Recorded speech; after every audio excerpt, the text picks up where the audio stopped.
అని చెప్పండి. చంద్రబాబు మాయ మాటలే కానీ చంద్రబాబు ఎందుకు గెలుస్తారు అసలు? పవన్ కళ్యాణ్ ఒక బికారి, అతను కోట్లేరు, మరి ఎందుకు వరక?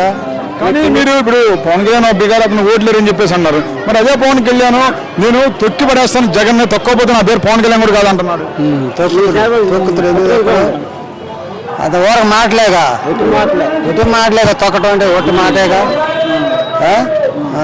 కానీ ఒకటండి, ఇప్పుడు జగన్ ఒక రాష్ట్రానికి సీఎం హోదాలో ఉన్నాడు. అతను పెట్టుకొని అసలు నువ్వెంత, నీ స్థాయి అంతా, నీ బతికెంత అని మాట్లాడుతున్నాడు పవన్ కళ్యాణ్.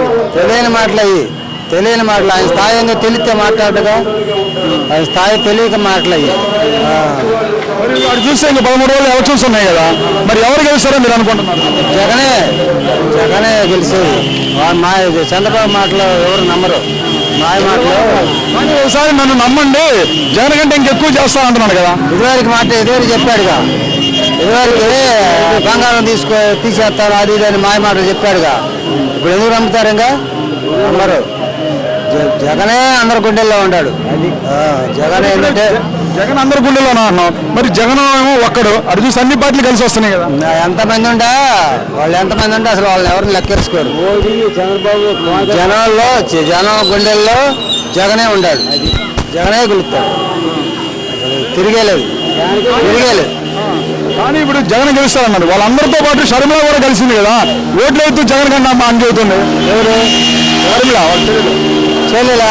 ఆ అమ్మాయి తెలియకనే, అమ్మాయి తెలిసిన అమ్మాయి అయితే ఎందుకు చెప్తుంది? గెలవదు అసలు. ఏడైనా అమ్మాయి ఎక్కడా గెలవదు. షర్మిల అనే అమ్మాయి ఎక్కడా గెలవదు. మరి ఇప్పుడు జగన్ కంటే నేను ఎక్కువ వేస్తాను పథకాలని చెప్పి చంద్రబాబు పెట్టాడు కదా, మరి వాటికి ప్రజలు నమ్ముతారంటారు చంద్రబాబుని? నమ్మరు, అసలు నమ్మరు. మాట్లాడే మాయ మాటలు పడిపోయి చెప్పాను, మాయ చేశాడని అందరికీ తెలుసుగా.